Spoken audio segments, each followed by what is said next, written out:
Yeah, it's tricky. I mean, the question about who you bring into the house and what your expectations of them are.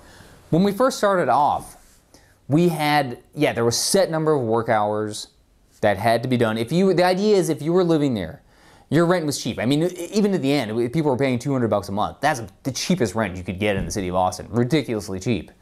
The idea was that if you were living there, that your rent was cheap and that you should be doing these hours to work for the organization.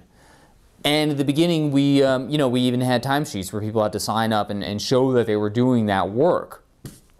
And what would happen is some people would do the work and some wouldn't. And some people would just get really resentful of others for not doing their work, not pulling their share. And it often would sort of fall on a small group of people to almost be the enforcers of who was doing their work hours. And that in turn created a lot of resentment towards the people who were enforcing collectively made decisions.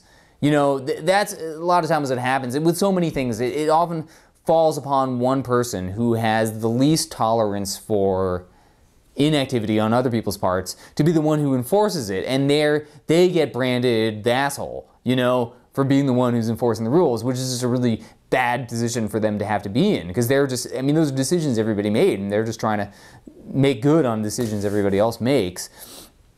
So we eventually got to the point where we're like, you know what, forget the work hours. We're tired of being enforcers. We're tired of having these expectations on people. Let's just raise rent a little bit and, you know, and not have these work hours. That's what we ended up with. And then, yeah, but even then, you know, there was always this concern that people would just see this as being a cheap rent situation, and they're going to tell you whatever they think you want to hear in order to be able to live there. Like, oh yeah, I'm all about what you're doing. I'm going to do this for you, and I'm going to bring in this element and do this kind of work. And wow, they sound great. Yeah, let's let them live here. And as soon as they get in there, you know, and then they just get comfortable and yeah, just lying around smoking weed all day. And yeah, and then what do you do at that point? You know, so we got to a point where we just got tired of feeling resentful, I think. And if that's what people are going to do, okay, let them smoke weed all day as long as they're paying their rent. But then not everybody would always pay their rent. We had a number of instances where people just would go for months without paying rent. And we wanted to be lenient with people. We didn't want to be jerk landlords that would kick somebody out if they missed rent for the first month, which is what happens in most situations. If you're even so much as a day or two late on your rent, you're gone. You know?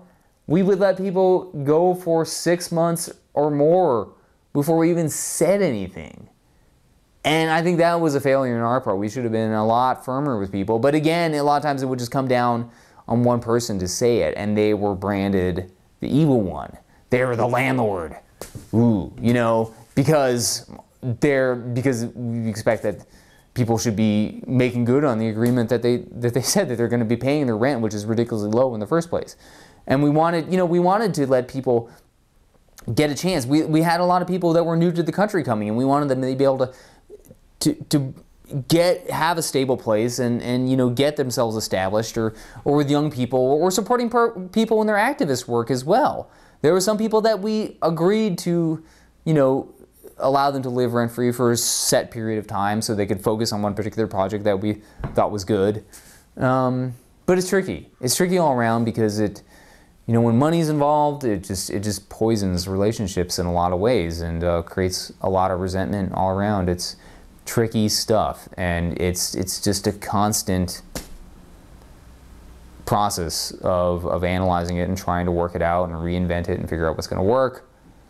Being in the city makes a lot of extra challenges, though, because there's so many distractions. And yeah, pretty much everyone's earning money at a job somewhere else. They're involved in all these different projects. They want to go out at night to the bars and go party. If you're in a rural area, those distractions aren't really there. If you're living there, there's not really anywhere to go. That's your community right there, and you're accountable all the time. That's your life. When you're in the city, it's like the place you live is just sort of the place you live, but your life is the city. And that's what makes it really tricky in the city as well. I mean, you're also much more high profile. It's much more exciting. You get a lot more visitors. You also get a lot more wing nuts just sort of coming in as well. It's tricky stuff. Yeah, different dynamics.